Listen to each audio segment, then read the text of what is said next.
500 chevaux, pas d'anti-patinage, 1,5 tonne.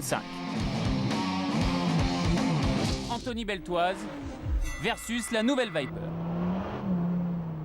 Ouais, ça pousse. Hein. Ça patine déjà en deuxième. T'entends le bruit? Pas forcément beau mais effrayant, le bruit du V10, 500 chevaux, 8 litres 3, soit 8 fois la cylindrée d'une petite citadine. Un moteur de camion reconditionné, des échappements latéraux, une terreur. La Viper. 150 chevaux de plus et un nouveau look s'inspirant des sportifs des années 50, tout en angle. 4,46 m de long pour ce cabriolet à la capote rétractable manuellement. Les prises d'air sont partout et renforcent le caractère agressif de l'ensemble. Énorme besoin de refroidissement pour le plus gros moteur de production au monde. À l'intérieur, pas besoin de chauffage. À l'extérieur, les extracteurs arrière sont en renfort. Jantes 19 pouces chromées à l'américaine et des pneus démesurés en 345. Le plein, qu'est-ce que ça consomme? De toute façon, on entend dès qu'on accélère à fond, on a l'impression qu'il y a 3 litres d'essence qui passent en une fraction de seconde. La SRT10 est faite pour ça, pied dedans, à fond, 250 km/h maxi.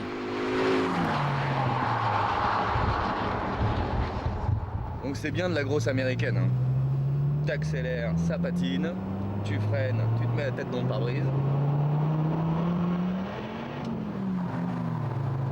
C'est limite hyper dangereux. Dangereux car ne bénéficiant pas de l'ESP. Pour les pilotes, c'est du plaisir, pour les autres, c'est direct dans le mur. C'est rare de pouvoir accélérer, de se mettre la tête dans le siège et surtout pouvoir glisser un petit peu avec l'accélération. Aujourd'hui, t'as plus une voiture qui te le fait.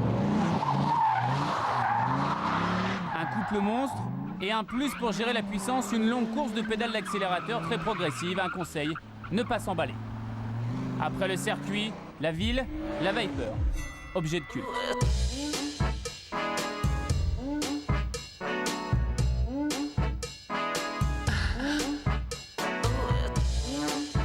Pas inaperçu, hein, mais je crois que si on roule avec ce genre de voiture, c'est vraiment pas pour se faire remarquer, mais pour avoir un objet atypique.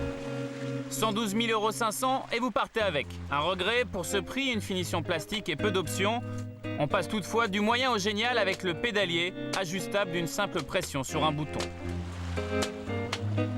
L'impression d'être assis sur une bombe et une facilité de conduite en ville, limite piégeuse. Dodge ne pouvait vraiment pas arriver plus fort en France.